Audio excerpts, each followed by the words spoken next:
Whose life can I change today? That's actually how I woke up out of my bed. That's how I wake up out of my bed almost every day nowadays. Because people say I have something to give people, to inspire people, to motivate people. Now, years ago, I didn't really see that.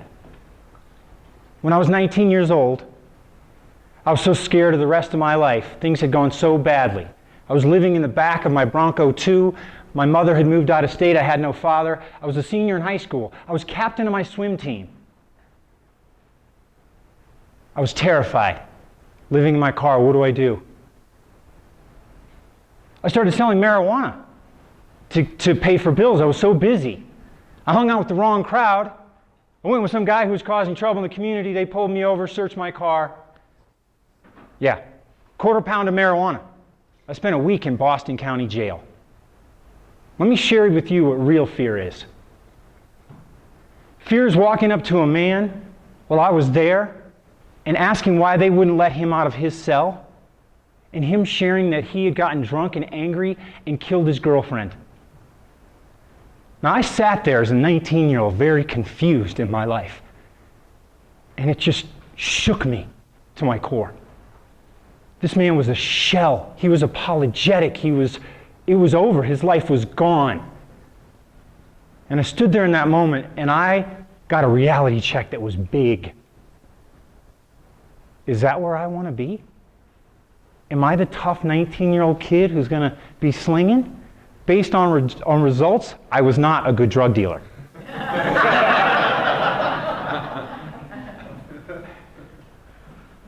So when I left, I had nothing else. The case was dropped. I had freedom. I went out to LA and I pursued acting, which was, again, terrifying for me. Because I had no background and no confidence. Like, who was I? How brave was I to do that? Well, I'll tell you how brave transformed me was skydiving. Anybody been skydiving? We got a few of you. Any of you find it was scary? Can I just get a little bit? Did you see that? Oh yeah. I'm 6'2". I got a guy connected to me at my hip, which is semi-uncomfortable. At least it wasn't in prison.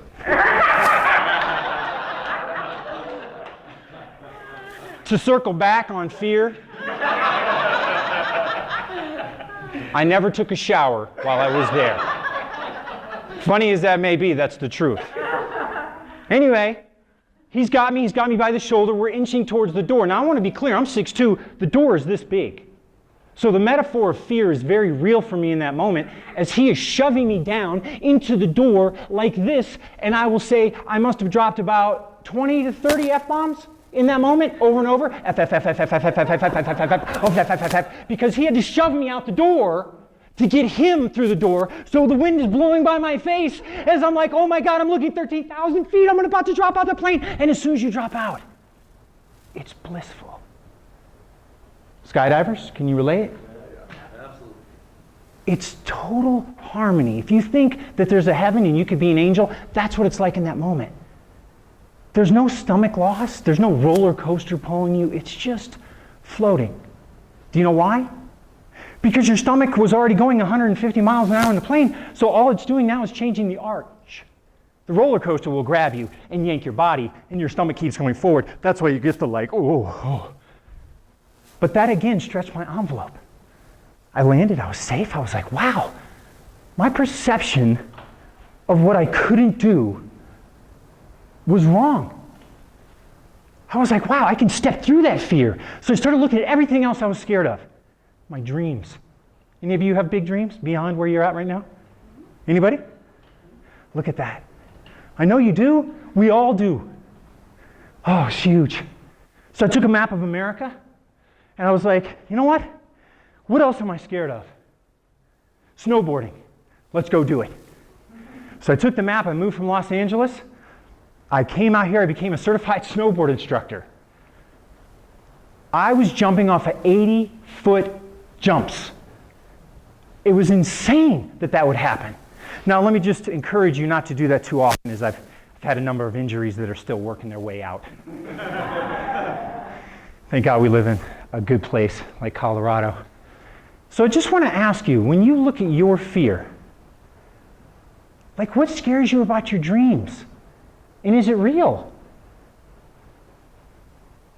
You know, I used to get up and speak and think, oh my God, I'll melt. Or maybe you guys have x-ray eyes and see everything I was thinking and feeling. But it's not like that.